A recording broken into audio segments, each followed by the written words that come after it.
A celebrity at the centre of an injunction over allegations concerning an affair is to sue the social networking site Twitter. The site allows users to post, often anonymously, brief messages by text or computer. Earlier this month, one Twitter user named a number of people allegedly involved in injunctions in breach of court rulings. At the time, Jemima Khan was one person who expressed her shock at being falsely named by the tweeter. Well, our political correspondent, Cathy Newman, is at the High Court. What can you say without getting you or me sued? Well, I'll try and tread carefully.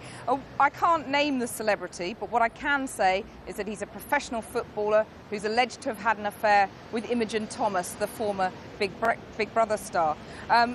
He's now filed a lawsuit here at the High Court, which not only sues Twitter as an organisation, but also persons unknown, and that means Twitter users. Now, this is the first time, as I understand it, that Twitter has been sued in the UK. And there's a pretty good reason for that, because Twitter as a company is based in the US. So it's protected from what goes on here in the UK courts. And for that very reason, media lawyers that I spoke to earlier said that this whole legal action was pretty pointless because it wouldn't really get anywhere. He said that all that would happen is that the celebrity would be identified around the globe. And no sooner did I put down the phone to him than indeed the footballer was outed by a UK political blogger. What's interesting about that, though, is that the blogger is a known UK citizen, so it would potentially be a lot easier for the celebrity to sue him. I should also add that Twitter as a company declined to comment, although there was plenty of comment from users of Twitter online, and the celebrity's lawyers didn't return calls.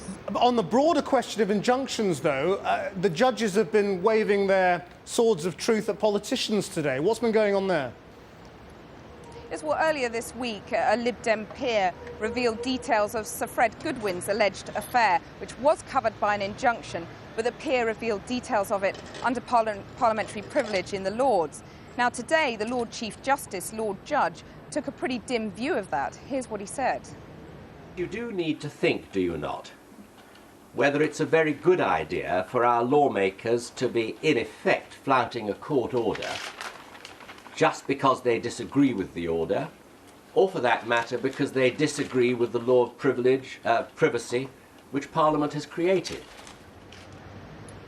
Well, he was speaking at a review of the whole business of injunctions by Lord Neuberger, the Master of the Rolls, and that review recommended that the media should be able to contest applications for injunctions and superinjunctions before they're granted. I have to say that MPs campaigning for greater openness took a pretty dim view of the review and accused the judges of trying to gag the media, talking about what goes on in Parliament. Cathy Newman at the High Court.